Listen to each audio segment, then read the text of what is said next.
It would help for me to have the going back. We've got G23 out there, Gun Loving Grandpa. We've got NY Outcast. Scott P79 is out there. Southpaw RX is out there. Gun Library Garrett is out there. What's going on, buddy? How you doing? How you doing this evening? How you doing, Southpaw? So, we got a couple people out there, and, you got G23 and New York Outcast arguing about Glocks. So, that's all we need to say on that. They're arguing. G23 has a link. He can jump in if he wants. Southpaw RX says he's doing very well. Yep, I am a fellow lefty, I'll admit. But Southpaw, when it comes to firearms, I'm ambi. I can use left to right hand. Though I'll say I'm a little better at right-handed shooting than I am left. But hey, I write with my left hand. Gun Library is saying he's doing awesome. Thank you. It's Friday and Glocks are irrelevant because the world already has revolvers. Ooh. Shots fired. Shots fired. DM Foss is out there. Jason Stewart says, what's this, the early strike? No, Jason, we always start at 6 for the Friday night strike. It's always at 6 p.m. Eastern. So, it's always been that way. What else is going on out there?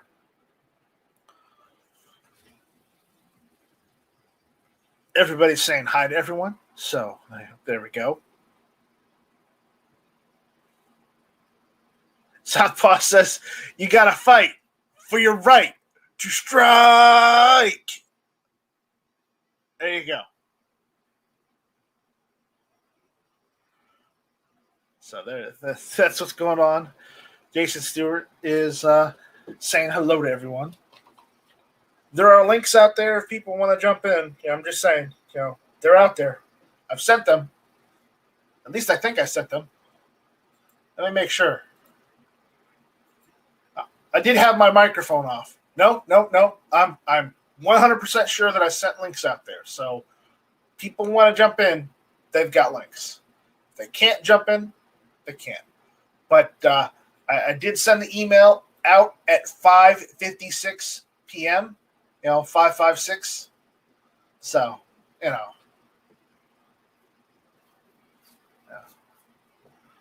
Now, G23 doesn't feel like talking right now. He just would rather argue with NY Outcast about clocks. Okay. We can't fault him for that. So that means I'm just reading off of whatever anybody says. So remember, if you're out there listening, make a comment, let us know you're there so we can, have the chat. If not, well, then I guess I'm going to be doing a lot of talking about nothing. All right. What else is going on?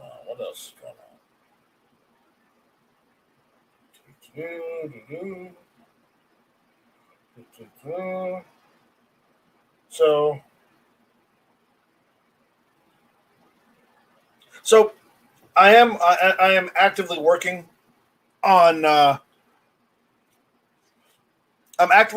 setting up some giveaways for not only YouTube, because I'm trying to figure out how to fairly do a giveaway, because last time people complained that it wasn't too fair because Gizzard Gary got it, and I know, he is a free range chicken, but what is it? KFC, Kansas free range chicken, but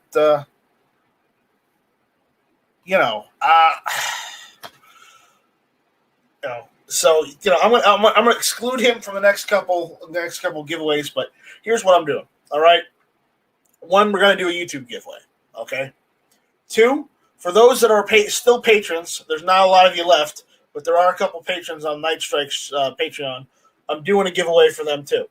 and this is head notice before I make any announcements. I'm just doing this on the spot. 3, I want to mention that if you are a patron of GunTube, watch the GunTube Patreon. I know not a lot happens on it unless we get GunTube gets a new server, or there's some new product GunTube has. Okay, I understand that, because that's just kind of how it works right now until we can figure out how to get more let everyone know a bit more how it works without sacrificing security. Okay, so we're kind of working on that with GunTube. So with that, any GunTube patron, there'll be a giveaway for them, and I'm just going to do it Travis P11 style. I'm not going to get a set of army men, pull them out of the hats, but I'll just put the patrons' names in a hat, and I'll just yank one out, or maybe I'll just get magazines and write their names on masking tape on the magazines, and empty magazines or something. We'll do something. We'll do something for that. But again, I'm going to let everyone know we're doing that. It's going to happen. I just got to figure out. I used that one site before, Gleam. It didn't work too well, and I wasn't happy with how it did things. So I'm looking at this other site, and it does it differently. So once I figure that out, I'll give you guys all links, and we'll wait a certain amount of time for everyone to get in there. Again, you have to be a citizen of the United. Well, you have to at least live in the United States. I'm not going to say be a citizen, because I'm not sending anything NFA required, but you have to at least be a citizen of the United States to, or not a citizen, but you have to live here. Okay, you have to live here, because that's just how it is. Also, Foss, do we want to include Hawaii and Alaska? Yes. Are you sure?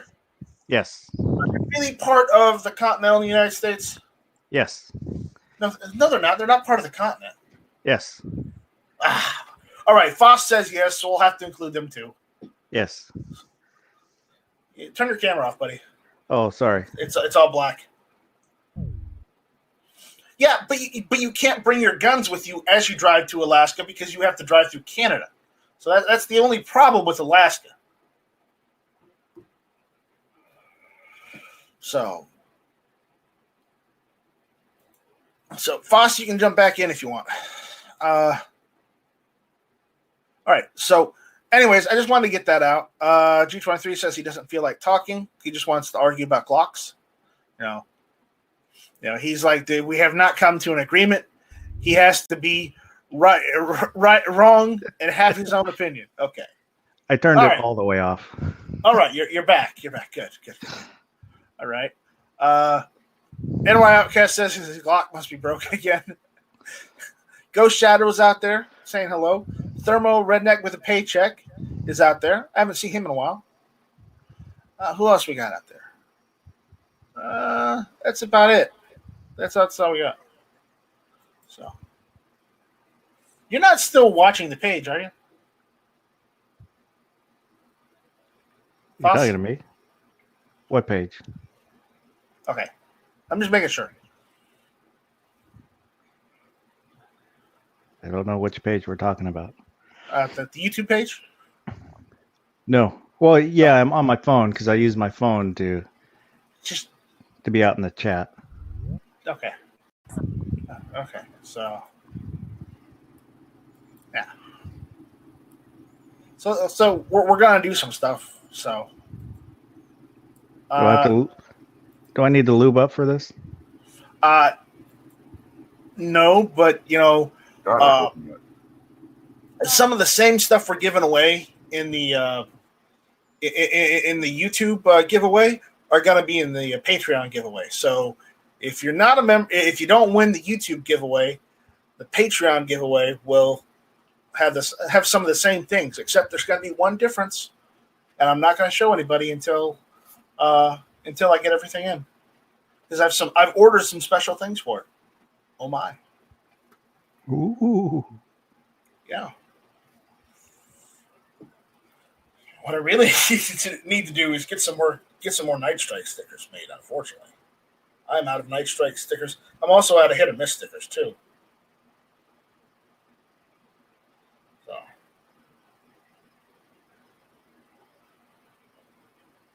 So I went and ordered a birthday present today. I went on eBay, and apparently I was able to find in the militaria section a still new in the bag USGI M7 bayonet.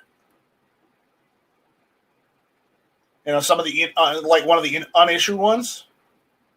I got one of those.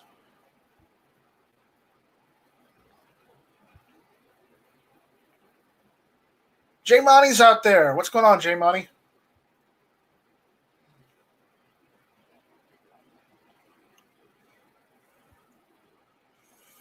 Ghost Shadow says at Night Strike, yes, you can. Just have to have a Canadian hunting permit. Really stupid regs with hunting permit.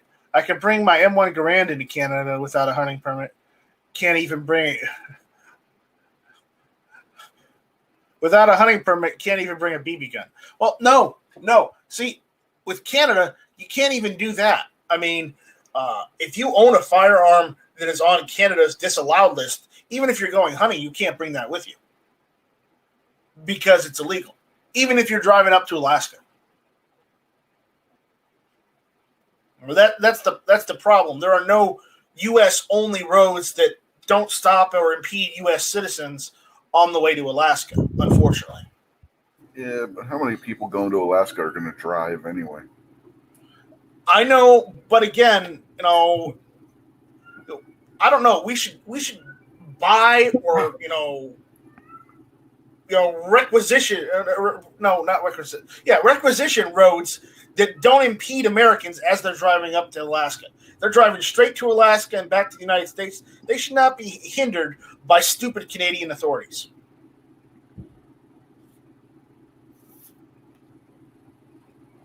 You know, and stupid Canadian laws, because they're not staying in Canada. They're going straight to Alaska.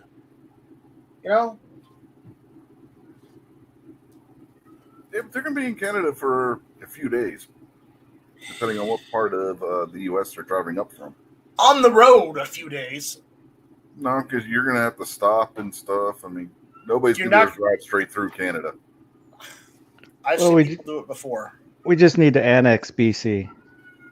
You know what? I think that's the better idea, because at least then, you know, it'd be part of America where we don't have to have ridiculous permits just to go up to Alaska. And look at it this way, man. If the founders wouldn't have been stupid at the end of the revolution, Canada would already be ours anyway. Well, it's because Canada kind of kicked our ass in 1812. Canada didn't kick anybody's butt in 1812 because Canada didn't exist in 1812. They were part of until the late 1800s. The English forces that attacked the United States were the Canadian forces. Those weren't they were British. Those was not a country until the late 1800s. Yes, I know, but Rich, the forces, the English forces that attacked the United States, British. they were from the northern Canada part. They were British. It was still they were still British, whether they were born in Canada, but is now Canada or not. Back then, they would have still been British. They weren't Canadian. Yes, I know, but the area they came from is now Canada. So just drop it, because Hey, they could have been French. No, man. stop. That's history. What are they going to do about it now? Yeah. Well, I got in an argument with somebody from Canada about that. They didn't know. They shut up right away because it's like, damn, he's right. Like, dude, Canada didn't kick the U.S.'s ass. Canada didn't exist. Yeah, I know, but the forces came from the area of which is now Canada. But again, I said the revolution where they were stationed, 1812. If we would not have given back Montreal and Toronto to the British at the end of the American Revolution, Canada would not exist today. It would be part of the United States. It should be. I'll tell you that right now. Kick all those Frenchies out. Because let's be honest, who really likes the French Canadians? Rich, do you like the French Canadians? I've known some French Canadians that weren't bad. Then I've known some that were assholes. So I'm split on the French Canadians. As a group, no. But as individuals, you know, there might be one or two good ones out of the rest of the weeds. But you know, it's like the Disney saying that the whole diamond in the rough. I've been to Toronto and Quebec. It was basically for a weekend-ish. I didn't have any problem with them, but Toronto's not French Canadian. Toronto's in Ontario. Yeah, it's close enough. One of the worst airports to try, and it's really small, but it's really confusing.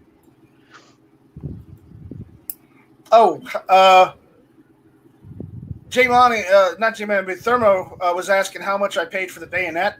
I paid $35 for the, and that's shipped, for the unissued M7 bayonet. I think it was. I think the variant is the General Cutlery one. They're one of the companies that made them. So. Yeah. Well, G23 says you can just take the ferry up to Alaska because that's a thing. Get on, I believe, in Seattle and get off in Lake Juneau. Yeah, that might be a better idea. Jason Stewart is calling me knife strike. No, bayonet strike. It's bayonet. It's not a knife. It's a bayonet. It fits on a rifle. Night strike pokes. He doesn't slash. Oh boy, that doesn't sound right. You know that sounded better in your head, right? No, it sounded fine coming out. But there are knife bayonets and sword bayonets and dagger bayonets. So there's that. Right. Some of those bayonets that they had were half as long as the rifle itself. Those sword bayonets, man, those are huge. Ghost Shadow says at Night Strike, M1 Garand is not banned, so with permit I could bring it. FYI, I made 17 ships through in 2015.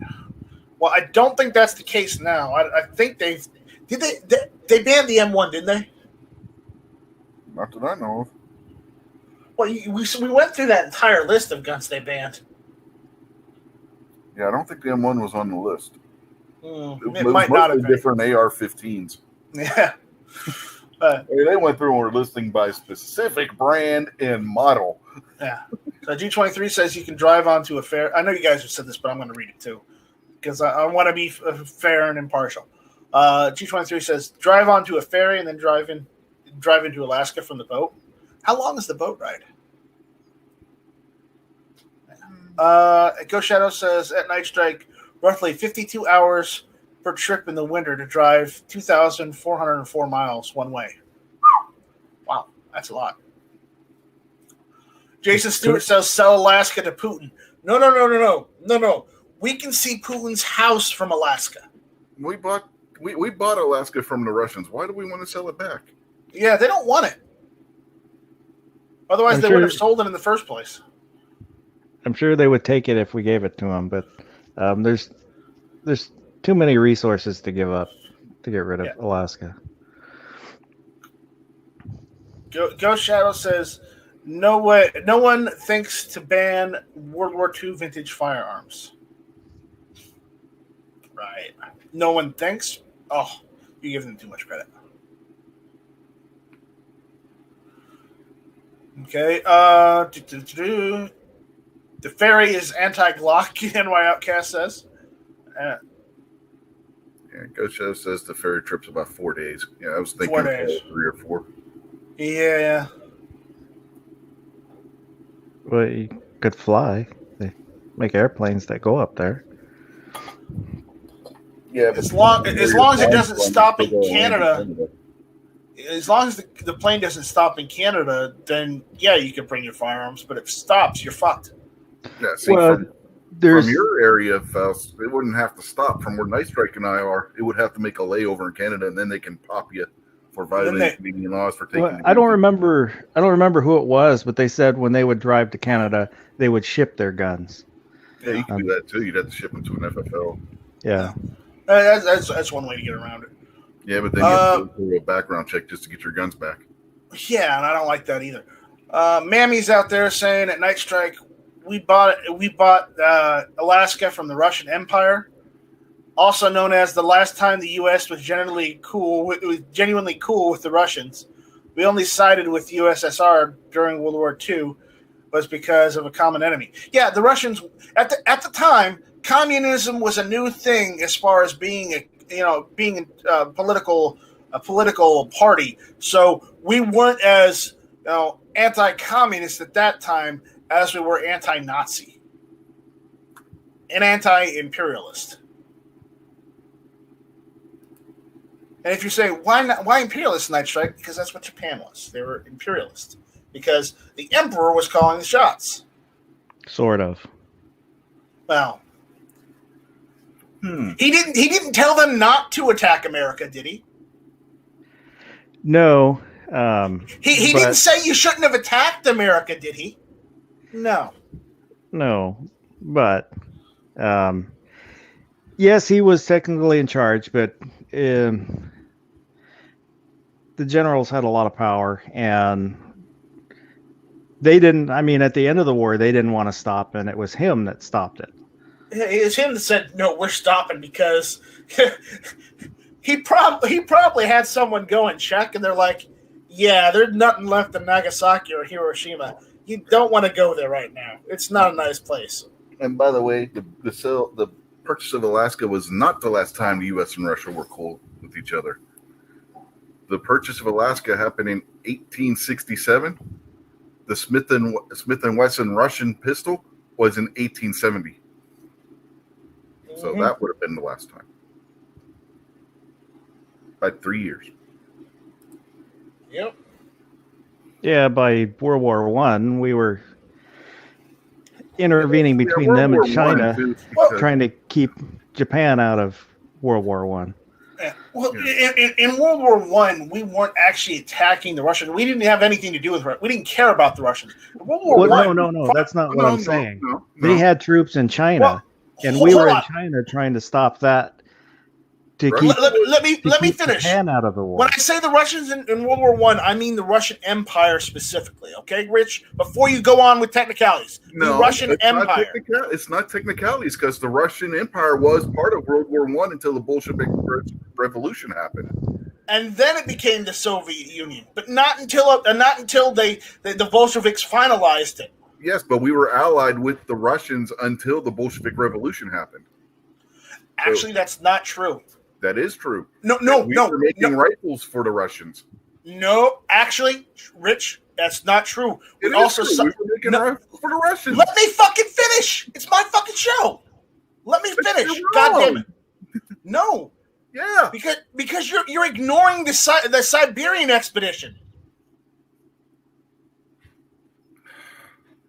Where we sided with the right Russians, which were what was left of the Russian Empire.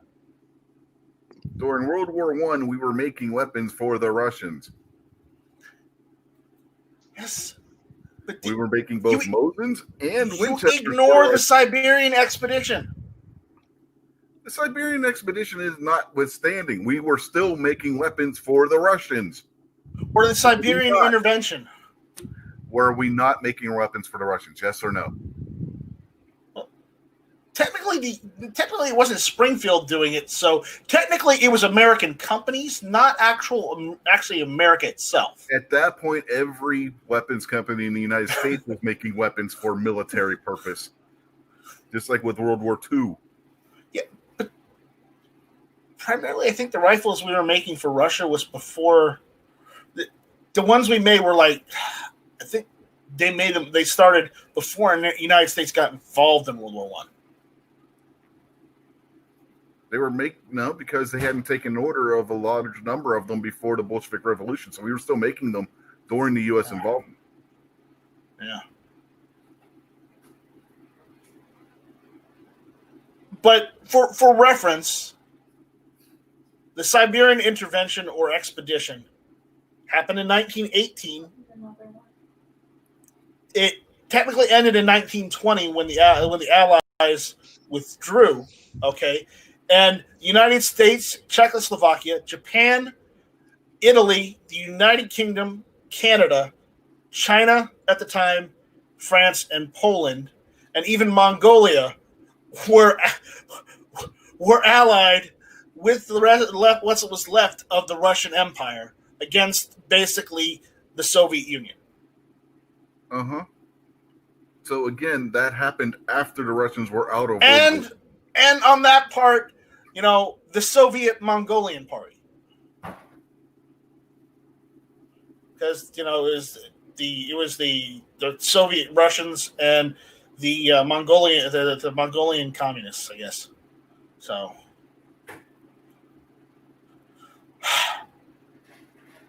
but still, and if you're gonna say, but Night Strike, that happened after World War I.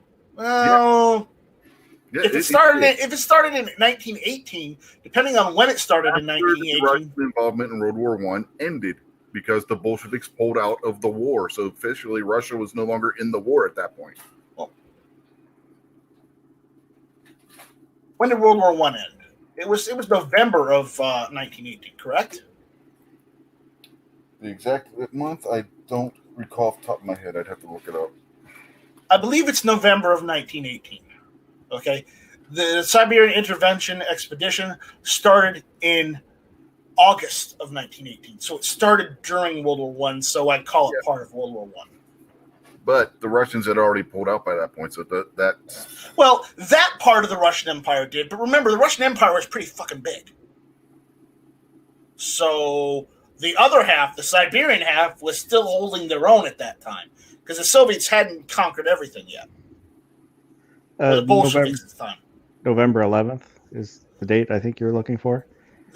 11th hour, the 11th day. So I was right on November. Armistice Day, which is not called Armistice Day anymore. The Bolshevik Revolution started in October of 1917. So by 1918, particularly November, the Bolsheviks would have had almost complete control of the country by that point. Well, they had control half of the country. Okay, the other half, or the half that lost, apparently, went to Siberia. So the Bolsheviks controlled the parts of the country that mattered. Right, because at that time, Siberia was still the same as it is now. Not a great place to be. So, yeah, there's a reason why the gulags were built in Siberia. Yeah. All right. We got some comments out there. 98% of Hunan support sensible gun control. Remember, if you're not originally from the U.S., yeah, okay. You know what? I'm not taking any of that right now. So. Uh-oh.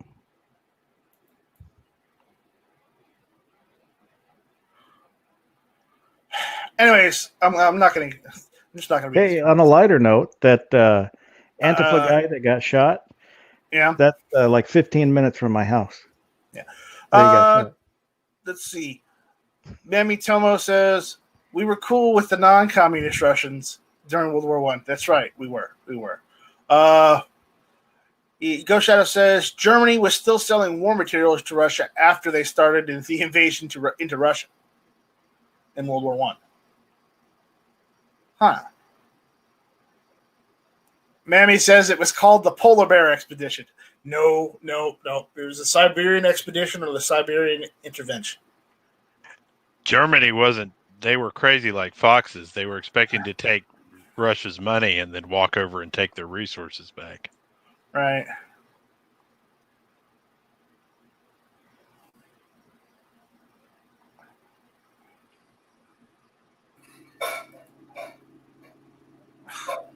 I didn't pay anything. That was Tony.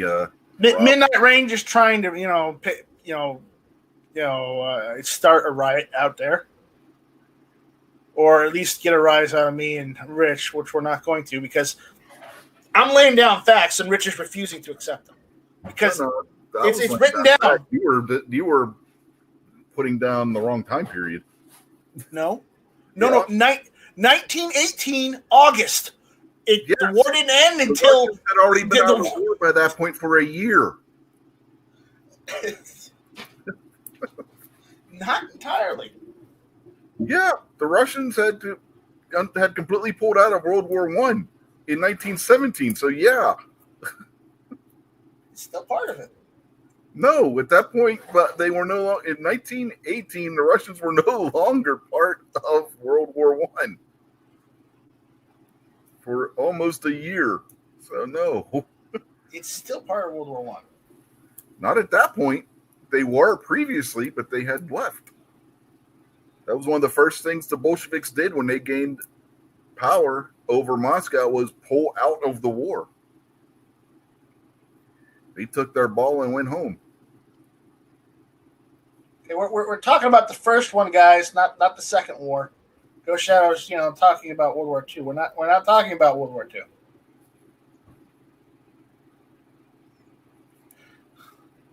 Okay, Mammy says, I stand corrected. Polar Bear Expedition, that's what the American Expeditionary Force called their involvement in Siberia. That sounds more likely. Yeah, that was probably the code name of it, because we always got to have a code name for every little thing we do. Which is absolutely ridiculous and childish, but that's how our government and military are. You don't know the half of it. Watch the. Oh no! I know the half of it.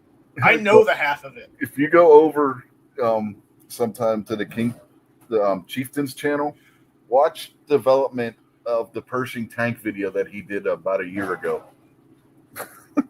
You want to talk about craziness? Well, of course, you could also watch the one he did on the armored involved in the German invasion of France and see the nonsense that was going on with French armor development and find out exactly why they got their butts kicked. Those idiots were sending tanks into battle without turrets. Well, let's be a little more fair for a minute. There wasn't a military in the world that thought World War II would be anything but trench warfare. The French got to teach everybody that wasn't going to be the case when Germany released a form of warfare that nobody had seen in the history of the planet. Yeah, but come on, you got to be honest here. It doesn't help matters that the French were sending in tanks without turrets, and anybody who knows anything about tanks knows that's where the big gun in most cases. And you know what? The Japanese were sending in. Hang on, time out. The Japanese were sending airplanes to dive into carriers out of desperation at the end of the survival of their army. The Germans were putting guns in 12-year-olds and 80-year-olds' hands at the end to desperation to save their army. And the French were doing the same thing. No, it wasn't quite the same thing because they did that at the beginning of the German. Well, they were banking on the Maginot Line. You're both ignoring the elephant in the room when it comes to France. They thought that ridiculous concrete bunker at the edge of their border was going to save them from the Germans. That's what I just said. Ignoring that. What I just said was, we've just said that. Nobody in the world thought warfare in 1939 would be anything but trench warfare again. Nobody on the planet even planned for anything but trench warfare again. That's what I also said. They were banking on the Maginot Line to protect them. Yeah, okay, now here's the thing. They still should have had an armor corps because the fact that the Maginot Line didn't cover the border between Belgium and France. They did. They had a giant armor corps compared to most people, but they did not expect to have to defend every angle. You ever looked at their tanks? Their tanks were absolute garbage. No, they weren't. They were garbage at the end. They were absolute garbage. Look, actually, they were still using World War I. Do you know what? Do you know anything about one-man turrets on tanks? Yes, I know a ton about it. But doing that, why? Because they're garbage. Nobody else on the planet was building anything but a light tank or some mutant heavy tank at the time. That's not true at all. Really? What was the Look at the Blitzkrieg? U.S. tank development. They were building mediums, and so were the British. The British tanks couldn't dent anything. They were too slow and too lumbering because they were one because they were step beyond the building early cruisers. World War I tank destroyers. Boss, you're also forgetting the fact that the French tanks only go in one direction, reverse. Well, but like I said, again, nobody in the world planned for anything but trench warfare. When Germany released the Blitzkrieg, it was a shock. And the French threw everything at them they had, including children, just the same way every other defeated nation has done at the end of their last-ditch effort to preserve their territory. After their tanks proved to be completely and totally ineffective. Right. Everybody's tanks were completely ineffective against Germany's early on. Everybody. Not everybody's. Time out. We got a very important question by Midnight Range out there. He's asking, is a hard-shelled taco a sandwich? Go. Yeah. No. Yes, no. It's still a form of flatbread sandwich. I'm going to say no. Not a hard shell. Yeah, a hard shell would be too, because originally it starts out as a soft thing, but then they bake and it gets hard. They fry it. Yeah. It's fried bread, so it's still... Yeah, it's but that's a metamorphosis. It stops. It becomes a taco. It transcends from being a sandwich and it becomes a taco. Yes. Well, a taco's a sandwich. It's just meat and vegetables on bread. No. Well, the Earl of Sandwich is where the concept comes from, and it was 2 pieces of bread with a hunk of meat in the middle of it, so he could keep gambling. So, I think that actually he's right. Which also, the Sandwich Islands, which became Hawaii, was named after him. And Hawaii was important because of allspice. No, Warsaw Patriot, I've never tried spaghetti tacos. No, spaghetti tacos doesn't sound like it should be a thing. That goes against my entire being, having an Italian last name, and my grandfather, yelling at me in Italian sometimes. No. So you need 2 pieces of bread to make a sandwich, people. What about an open-faced club sandwich? Is that a sandwich? Shit on a shingle? Excuse my language, but what? Yes. It's technically still a sandwich. A sub isn't on 2 pieces of bread. It's on 1 loaf of bread. But it's always cut in 2. No, it's split in half. It's not. You don't cut all the way through. But hang on. By your logic, then a hot dog is not a sandwich either. No, a hot dog is a sandwich. I'm not saying a sub isn't a sandwich. You know what? I'm going to say we're going to have to save this debate on taco sandwiches for Midnight Ranges chat, the closer, every Sunday night, whenever the hell he decides to start it. Because we're not going to solve the world's problem on taco sandwiches anytime soon. No. So the French had inferior sandwiches in World War I, and that's why they lost the war. Right. They didn't have American cheeseburgers. There are some truth to that statement. Mm-hmm. But you can thank Napoleon for he revolutionized feeding the army. Yes, the supply train. And the French are the people who came up with the very concept of triage, battlefield triage. Basically canning, but they used bottles. Yep. So look at the medic telling us about medical stuff. Sheesh. Yeah, I'm always going to do that, man. It's in my blood. Bragging. Well, the French were the first army to send ambulances out to the battlefield and to be able to recover men and to put them back into service. And so that's part of the reason why Napoleon's army was able to do what it did. Budget Guns has an announcement. He's saying at Night Strike, due to my dumbass forgetting that I need to get up Saturday morning, I am postponing my show until Monday at 6 p.m. Eastern. Sorry for any inconvenience. So for everyone, Rich will not be doing Ride of the People this evening. He will be doing it on Monday at 6 p.m.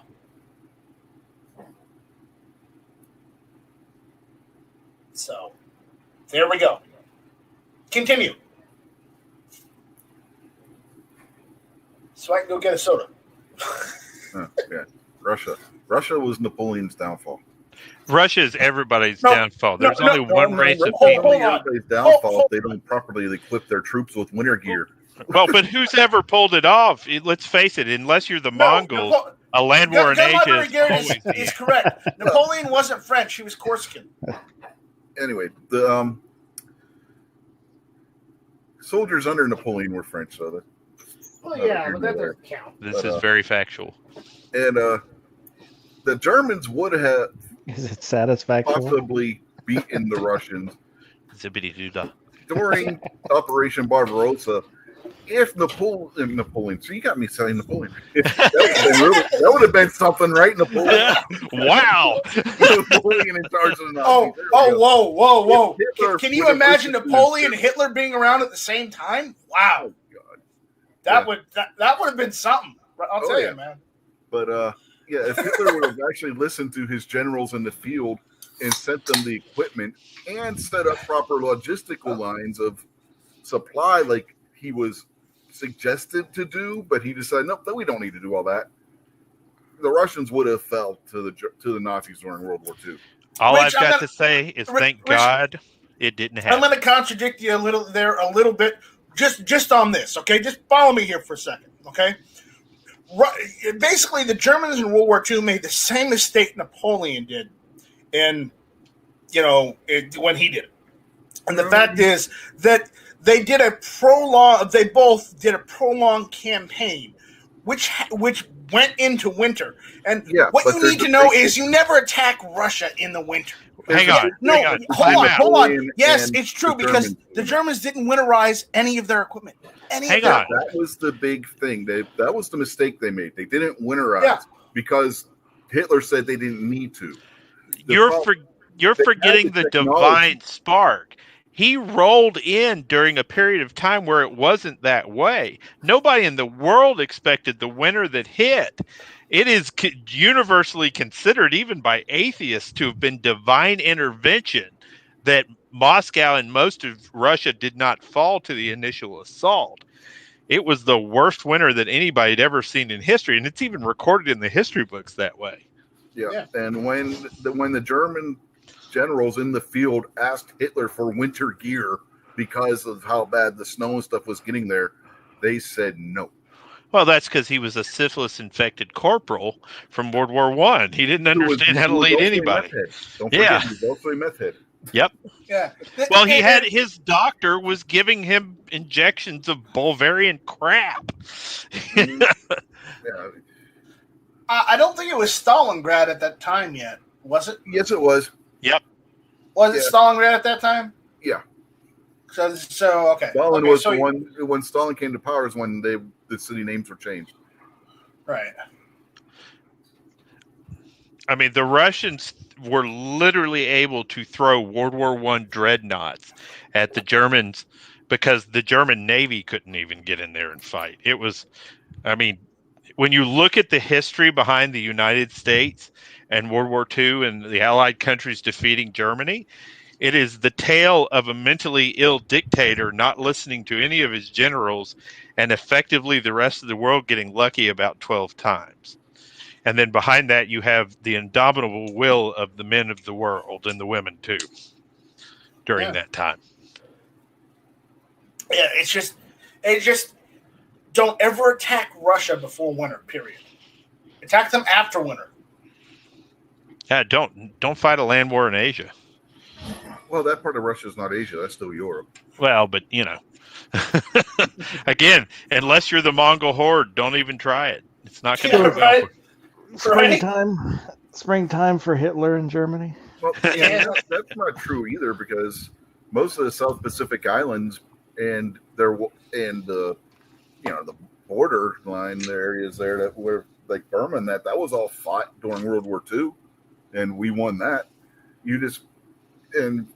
Vietnam, that was just a case of the guys at home wanting to control the entire war, not letting the people over there doing it do their job.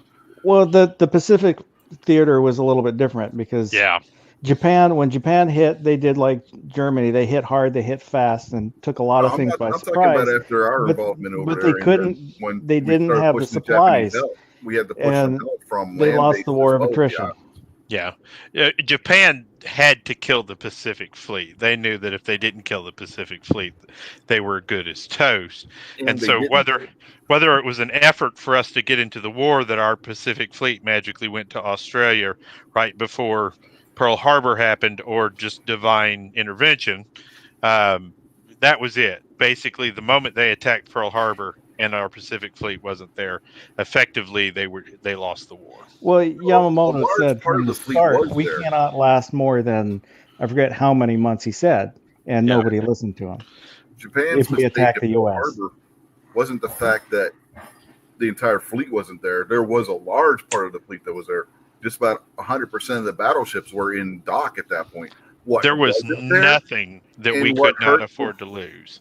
What hurt the Japanese is the part of the fleet that wasn't there, that were out on maneuvers at the time, were the carriers. Well, that's the thing. By that stage, most of the world hadn't figured it out yet, but the battleship was extinct.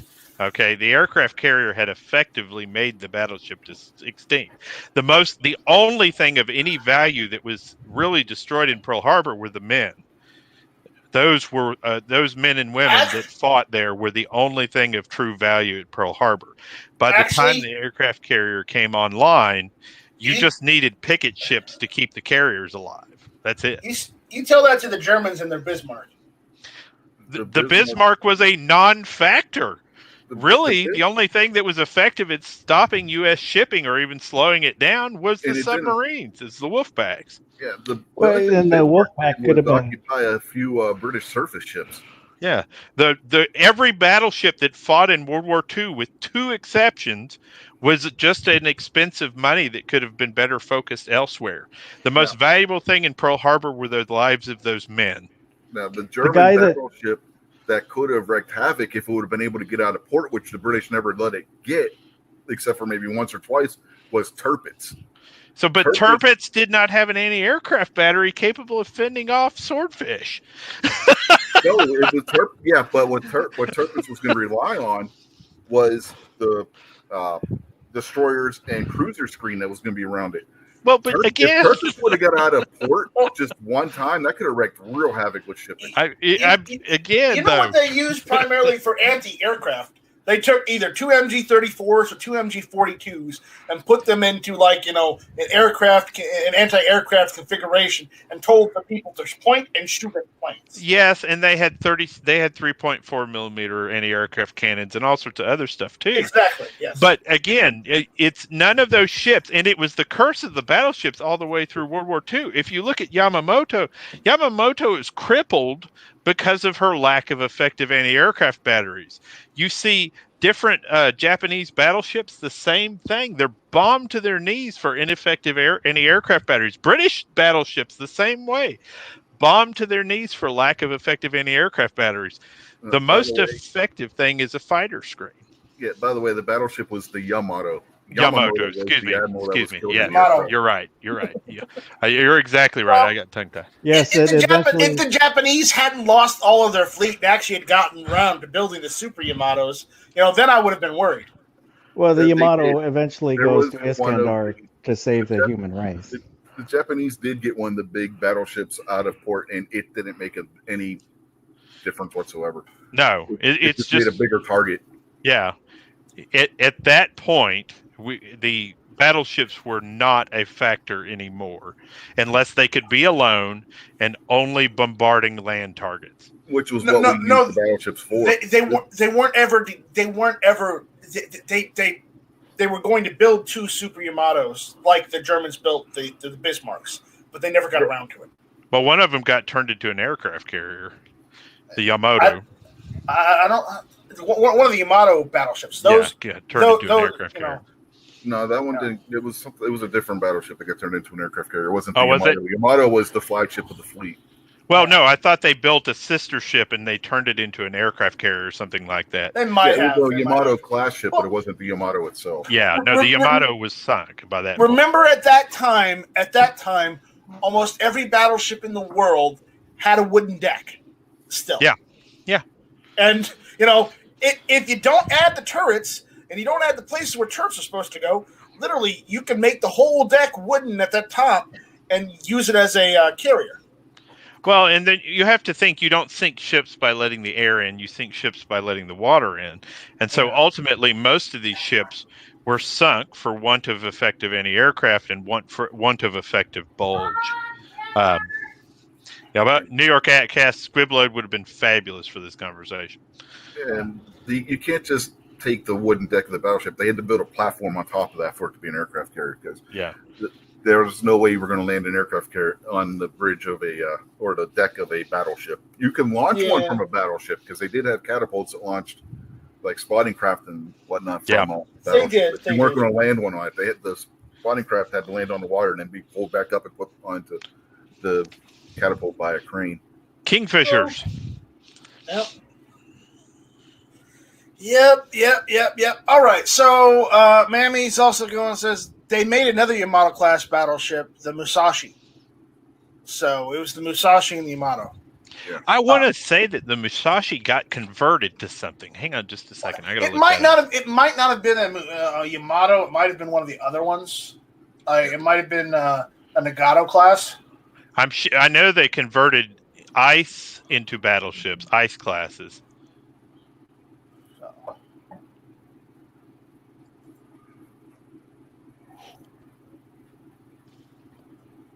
No, apparently the Musashi was launched in 1944 as a battleship and was promptly sunk. Yeah, the Musashi was sunk.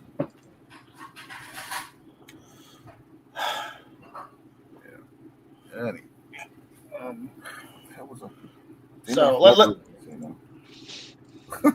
I had something and I forget what the hell it was now. The Warzone Patriot is commenting on the production of Japanese weapons during World War II. Yeah, I mean, generally the Arisaka rifles, people give them a bad rap. Generally, Arisakas weren't that bad. Well, he's talking about the Nambus. But the Nambus, the Nambus, even the officers went and bought their own pistol instead of using the Nambu they were issued. Yeah, it's been proven fact. Yeah, a lot of the officers ended up carrying Lugers and P-38s that were given to them by the Germans. And American 1911s that were captured. I actually did work on a Nambu not too long ago for a buddy of mine, and I can honestly tell you that is the worst firearm I've ever had my hands on. Did you tell him, please, for the love of God, don't fire this. I don't want to go to your funeral. The cartridge doesn't produce enough power to actually hurt you if it were to detonate in your face. So, Well, he might lose a hand or something and die of blood loss or something. You never know. Paper cut to death. Yeah. Death by 1,000 cuts, Or 1,000 shrapnels, depending on how you look at it. But remember, the Japanese were also the ones that were putting anti-aircraft sights on Arisaka rifles. Yeah, yep. I know. I fired one with one on it. It's horribly inaccurate. We are talking about the Japanese pistols, the Nambus. Yeah, the Nambu is the Japanese pistol. Yes. The baby Nambu, the Nambu, and the grandpa Nambu. And they were all crap.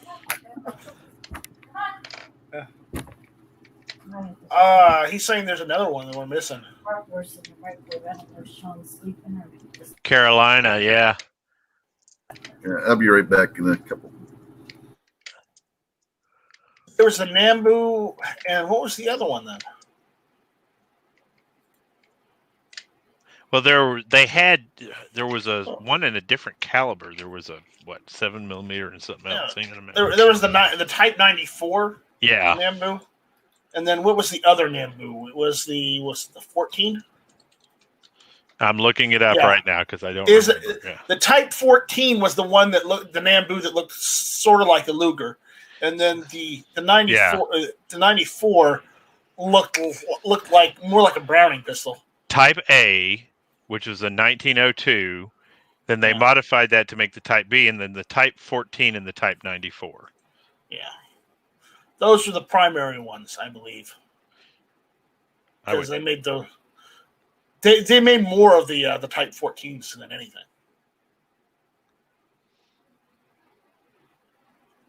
So Type 94 is not bad. No, but I still wouldn't want to shoot it because it's an Nambu. That's a good-looking pistol. Recoil operated with a locking breech, it wouldn't completely blow up in your face. Maybe. But I wouldn't want a Nambu. No, thank you. Oh, sometimes it will accidentally fire. Oh, Yeah. so it's a Keltec. Okay, got it. All right.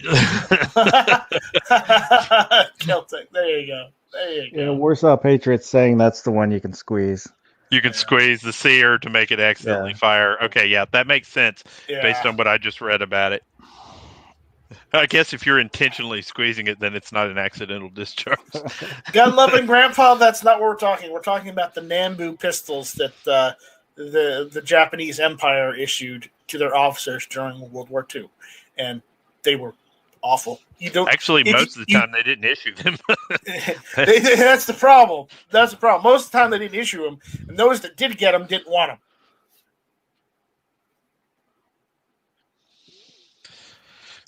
I am looking at coat number 16 on a 1961 AVA shotgun. Warsaw, it's not just the 94. You know, the 14 is also one you don't want to have. Both of them. And there's something to be said for the age of some of these weapons and the metallurgy. You know, people will often accuse them of always being garbage, and I have seen cases where somebody's taken a very, very old weapon system and their expectation was defeated by the age of the weapon, right? The metallurgy and the weapon. So there's a possibility that some Type 14s are not necessarily bad pistols, but not top of the line as we would compare to our modern equipment.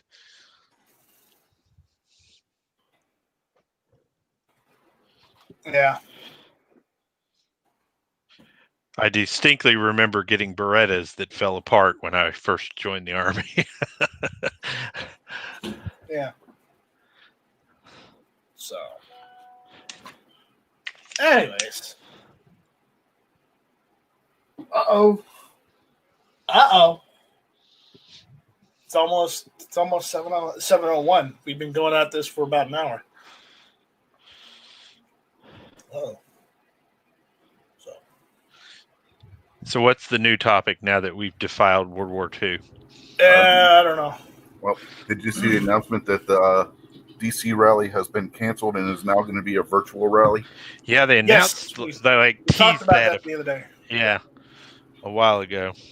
Yeah, Midnight Range. I'm not saying anything. I'm not saying they're not guns you don't want to collect or have. I'm just saying I wouldn't want to have to defend my life with one. That's what I'm saying. Well, I wouldn't want to have to defend my life with any firearm, but you know, I have preferences.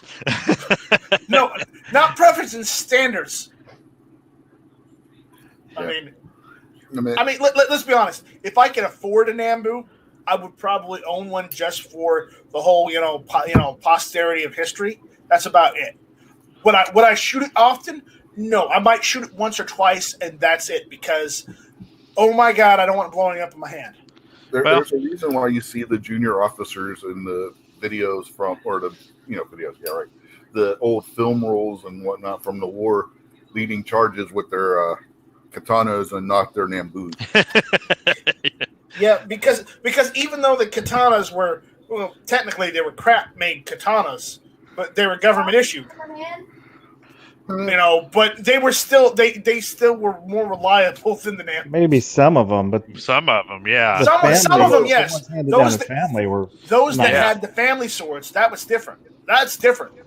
Yeah, but they had to modify them to meet the Japanese requirement for the length and everything, which ruined the value of them. Well, there's two prized things that I have in my collection. I have a German sawtooth bayonet, and I also have a Japanese katana from World War II, an officer's katana from World War II, and it literally looks like somebody took a family level, 10,000 fold katana and stuck a saber handle on it. It's an interesting piece of history. You can buy those for cheap on eBay. This one was not cheap. They come out of China. Yeah, this one did not come out of China. No, it didn't. But again, that's not to say I wouldn't want to own one. It's just I wouldn't want to fire it often. Well, I want to own one of every gun, or try to defend my life with it. I'm just saying. Yeah. Not that I don't want to. I wouldn't want to have to defend my life with any gun, but again, especially a Nambu.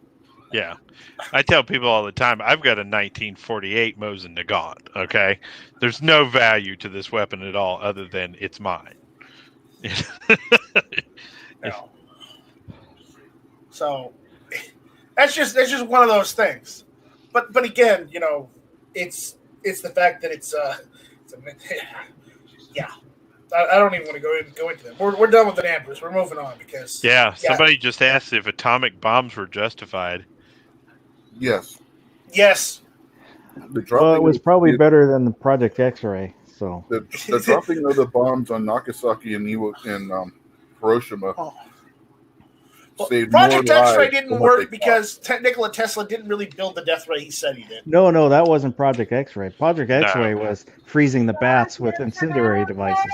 Yeah. So when they dropped them over a city, they would warm up and then fly to under the eaves of the wooden buildings and set them on fire. Didn't work though because they kept flying back into the hangars where they were testing them. Well, that's what actually proved that it was viable. Was it burned down a couple of test hangars? My thing is we were firebombing Japan for months before we deployed the atomic bombs. So that would have probably been our process for destroying Japan was B-29s firebombing Japan's to its knees. So for me, the dropping of those 2 atomic bombs probably saved a lot more lives than the technique we were going to use. Yeah. Yeah, invading would have been a lot more people. massive. We would have had to I do not agree with President Obama apologizing for dropping the atomic bombs on Japan because, quite honestly, they started the fight. They deserved it. There was not a lot of things that President Obama said that I agreed with. The one thing, because my wife is Japanese and we've only talked about World War II once, was she said the people didn't deserve it. Well, there is never a doubt in my head that the people don't deserve what they get when governments fight. I agree with that wholeheartedly. Ultimately, old men send young men to war to die for a cause that they don't understand. I tell people all the time, if I go back and talk to 22-year-old Nighthawk, the conversation that we would have with each other would be a lot different than the conversation that I have with you guys now, right? Because he was pissing patriotism and believed that no matter what, that person was the enemy and we were right. And I've learned things as I've... You're still pissing patriotism, just in a different way. That's exactly right. That's the way I was. I mean, I didn't serve in the military, but I was, in my younger days, I was a neocon. I thought we should be everywhere, enforcing our will on everybody, basically. And as I've gotten older and gotten wiser, hopefully a little wiser, I don't want our guys dying over there if we absolutely don't have to. And I don't think we always have absolutely had to. I tell people all the time, I don't want 18-year-olds. You send me. And if you send me, I'm not going to throw myself on a sword. Okay, what I'm going to do is say, you could probably hit that hill with a couple more artillery rounds, and I promise I'll walk right up that hill. You know what I mean? But you can't send 40-year-olds off to war because we have too much damn common sense. All right, we got a super chat out there for Gun Library Garrett. He's saying, if Kim Jong-un is dead and his sister has not been seen for a month, is it a new regime? Yes. It may be a new regime, but if they get seen again, then it may just be that right now they're just hunkering down because the pandemic has finally spread to North Korea. I think there's a coup d'etat going on. Sorry, go ahead, buddy. South Korea's intelligence is saying that he's in a coma and that his sister's in charge right now. Yeah. And they're laying low because of that reason. I think we're going to see a coup d'etat in that country. Yeah. I don't know. Because she's supposed to be more ruthless than what he is and his dad were. Their father was. So, I mean, if she's in charge now, things could actually kick off again with the war in the Korean Peninsula. Oh, bring that on. That would be the most horrible thing in history. Yeah. That's conventional warfare. That's old-fashioned Korean War style slaughter. That's ugly. Uh-huh. Yeah, Korean War. Yeah. You had your plate, you were walking in. Then I put something for bacon and you disappeared. Rich, are you getting yelled at again? No. Did it turn out okay? She's talking to her son. Oh. Okay. Talk to herself. I am very seriously considering giving away a 500-round box of 9mm. People are becoming so desperate for it. It fight to the death. Yeah, okay. It is crazy. Let me sign up for that giveaway, okay? That's what I'm saying. I've got enough followers on Facebook now that I might be able to get my channel monetized with one giveaway. If I can get them all to sub. the problem is I don't have any. I don't have a lot of 9mm right now. I just don't. But that's because most of my firearms are either in 45, 40, or 357 SIG. So, I've been slowly accruing 9mm and 45 caliber ammunition. I need to get more 9. That's my problem. But I'm not paying. I refuse to pay the prices that are going on right now. It's not Academy's not jacking their prices up where I live. It's just there's not a lot of it, so you have to be smart. Like my wife and I go buy ammo every Thursday and Sunday. Like I'll get up on Sunday morning and show up there at 8:30 and buy my 3 boxes, and my wife will buy her 3 boxes. G23 says 380. G23. I think I only have 2,000 rounds of 380, man. I don't have any 380 because I don't shoot 380. I have a East Germany Walther PPK that I like to shoot occasionally. Yeah, I've got a PPK. I carry it. I've got an AK with East German furniture on it and a sling. There you go. East German sling. I used to make this my tuxedo gun. It was a great tuxedo gun. Because you always felt like James Bond when you had it. I have it usually when I'm out in the yard mowing the lawn or doing yard work. That makes good sense. And then that's Connery Bond. And that's not, any other Bond. It's a proper Bond. Having shot that pistol, I'm always amazed at James Bond's capabilities with it. I know, right? It's not a great gun. I mean, it's good, but on the scale of it being absolutely 100% awesome, well, kind of falls short. Well, there's the Glock 42, right? They're much better 380s. Yeah. I wouldn't necessarily call it Glock a better 380, but okay, if you want to. No, Glock 42 is a 380. No. He's saying it's not as good.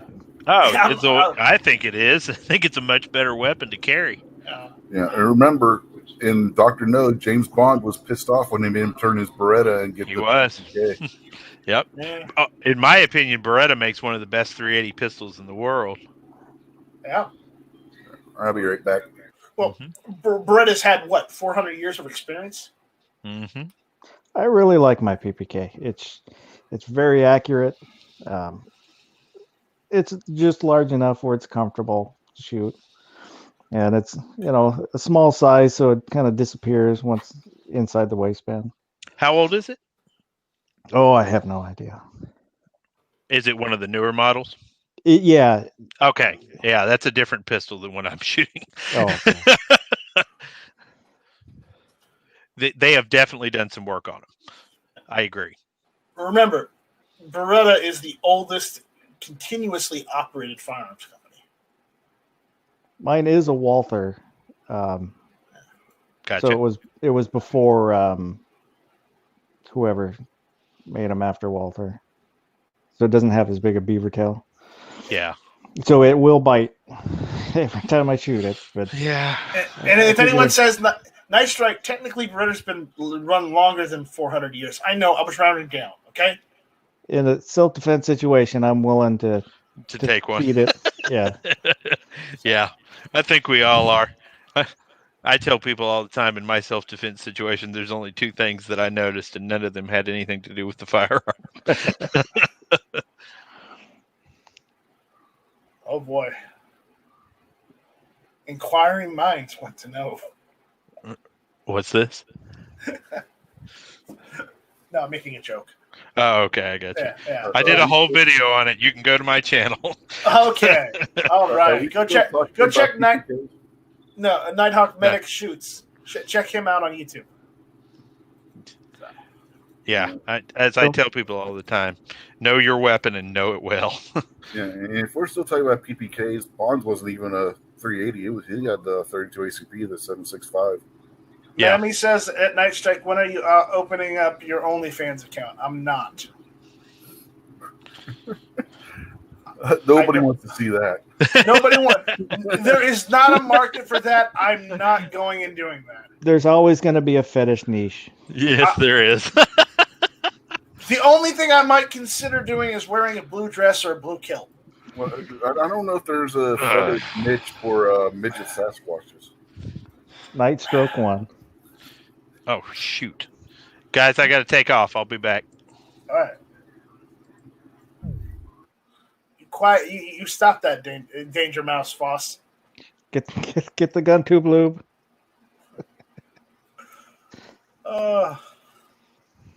That's awful. That is awful. Why would you ask that, Mammy? Shame on you. Shame on you.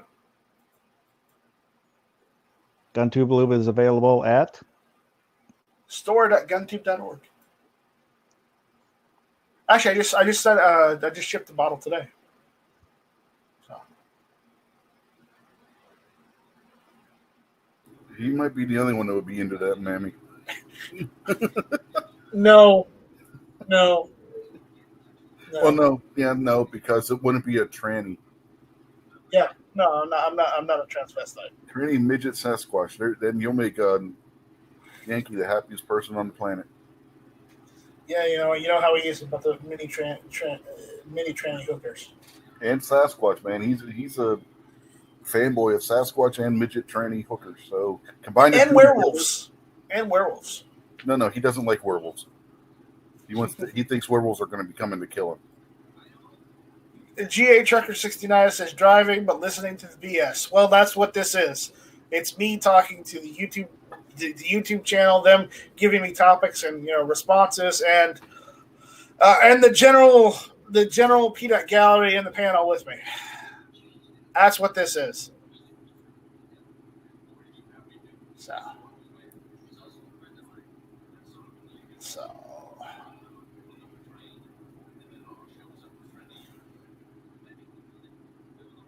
So anyways, does anybody else have a topic you want to talk about? So the Wolfpack submarine strategy, the guy who created it took it to the U.S. first, and they poo-pooed it. So he took it to the Germans. That's why they had it. Yeah. I forget what his name was. I don't know. I do know that Edward Bernays taught the Germans propaganda, and he was the guy that came up with bacon as a breakfast food. I don't know. I have a thing against Bernays sauce. Not the same guy. Oh. Carolina EDC reviews. Which one are you going to? Because I might be going to the Somerville location a little later. Okay, you're going to the one in Columbia, all right. I usually frequent the one in Somerville. Yeah, me, never enough ammo, Mammy, and let's see.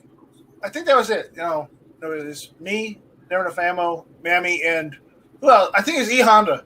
We were playing Left 4 Dead 2 the other night, and me, Matt, and E Honda were dying in Left 4 Dead 2. You know, because we had I don't know, because the horde got too bad, and Mammy just shoots off and finishes, the rest of the level at the last minute on the last level, so he could leave all of our asses behind and we could finish that level.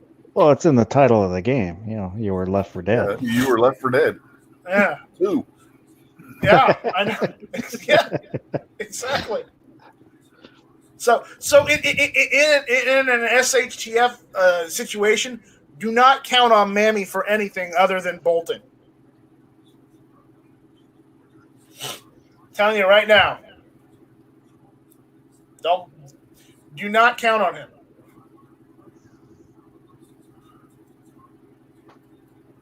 Just putting that out there.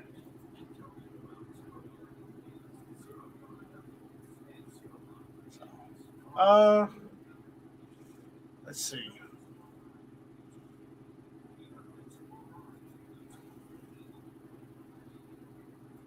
So, Night Strike, did you do if you could only have one gun video? Did you do one? No, I haven't done one. Are you going to do one? To do one? I challenge you. If I had a glove, I'd slap you. That would be a gauntlet. You'd have to slap him with a gauntlet, not a glove. Well, then I would say thank you, sir. May I have another? Sorry, I guess gauntlet you slap, the glove you throw down. Yeah. Oh, okay. But technically speaking, a gauntlet is a glove. It's just an oversized glove. Some of them are armored. Could you imagine being a slap for a duel by somebody wearing an armored glove and you got plate all over it and you get whacked with that? Then I would probably also spit in your face and kick you in the nuts. So I challenge you. Yeah, it's like, what was it? No, go away or I shall taunt you a second time. Your father was a hamster and your mother smelled of elderberries. But I've enjoyed watching everybody's videos that they do. Just seeing I fought in your general direction. Seeing what they pick and why they pick it. Nickets. God, yeah, no, I know. I've seen some of the videos, and they're pretty good. It's just the problem I run into is I like all of my guns. I don't want to have to be parted with any of them. I can't choose just one because they're mine. Okay. So just look at Night Strike sitting on the floor holding a bunch of rifles in his arms. If you had to run out of the house in an emergency situation, you can only grab one gun, use that gun as the one you would grab. They'll be instinctively be the one you would grab to run out of the house with in an emergency situation. And there's your answer. The problem is I'd run out with one of three. Depends on the situation. You're not no akimbo AR-15s or anything like that nature. But the problem is I've done it Kimbo before. It's so much fun. But in a situation where people are going to be shooting back, that's not the smartest tactic. This isn't a Rambo or Arnold Schwarzenegger. I know. Manny says, in my defense, I tried to save Matt at one of the end attempts, but a smoker got me. Yeah, well, that happens. That's why you shouldn't smoke.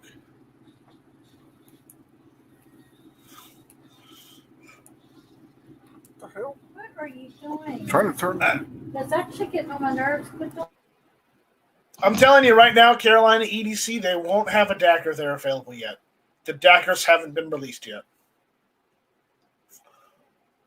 Carolina EDC says I need to finish a few products reviews now, but I may fill some this weekend at my parents' house.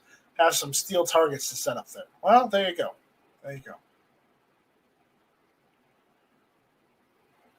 I want everyone gun, not only one. That's my problem. I want all the guns I have, and I want more. He wants a Glock 18 with the 50-round drum. No. Yeah, that won't be very controllable.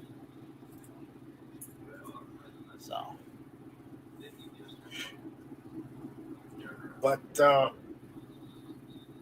yeah, I don't know. I really don't know because I like all my guns. So making just one, Well, if I'm gonna take one, I haven't received it yet. Let's just put it that way. Let's grab your AK and run. I'm not gonna choose just the AK and run. I might choose the set me and run, the C308, or well, once I do get my CMP gun, I might use that one instead. Don't lose your inbound clips for that, then. I know, right? Don't lose them. You'd be in big trouble. You lose those. Yeah. You will. You can find AK mags or AR mags, but you ain't gonna find very many inbound clips anymore. Actually, the CMP makes new ones. Now, how many people do you think have them where you're going to be able to find them laying around? Oh, wow. NY Outcast says you lost them at Run. Well, NY Outcast, I respond with, we lost you at Drive.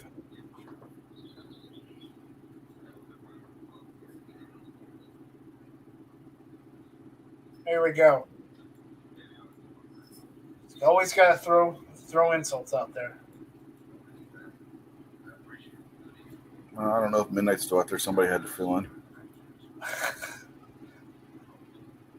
Well, Midnight at least throws, Bon Mott's, like, is a taco a sandwich?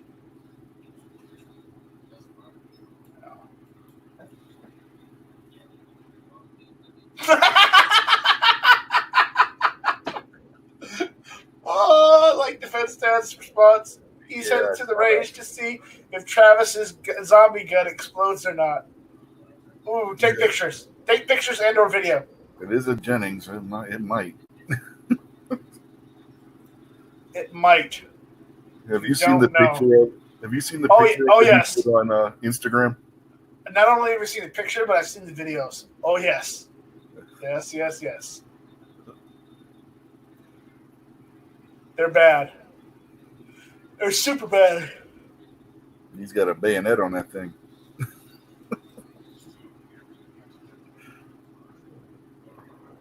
Oh. Yeah.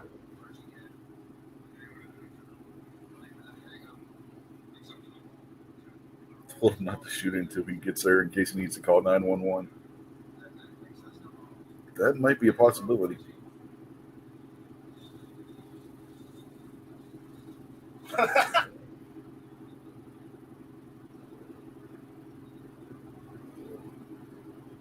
NY Outcast says at Drive, what the hell does that mean?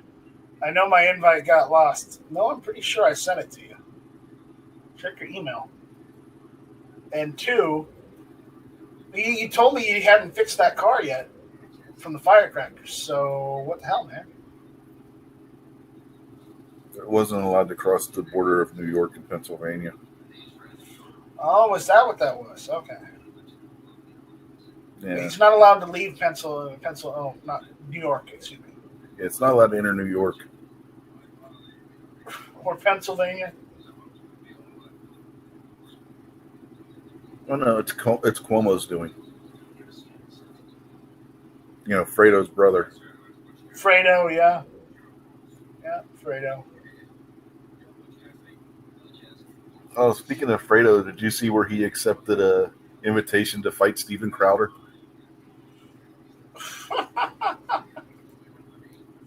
No, he didn't. Yeah, he did. He honestly did. They're gonna have a martial arts fight for charity between the two of them. I don't think he will. No, they've already scheduled it. I don't think he'll show up. I don't believe he'll show up. If not, he'll be letting down a lot of people for charity because all the proceeds from the fight are going to charity. Crowder's weakness is his back, so hit him in the spine. No, Crowder's not the one I'm doubting. Yeah, he's doubting Fredo. I'm doubting. Well, yeah, I know, but if he fights Crowder, you can put him down by hitting him in the back. He's got a bad back. Yeah, but Crowder might just get him in a chokehold and put him up before he gets a chance to. NY Outcast says it's okay. I'm not paying for it. I'm waiting on court. Okay, we'll see. We'll see you. We'll see you in another 10 years. That's when it'll get fixed.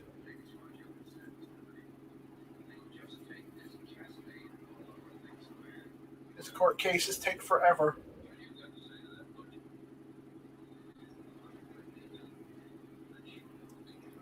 So does anybody out there have another topic you want to talk about or want us to debate?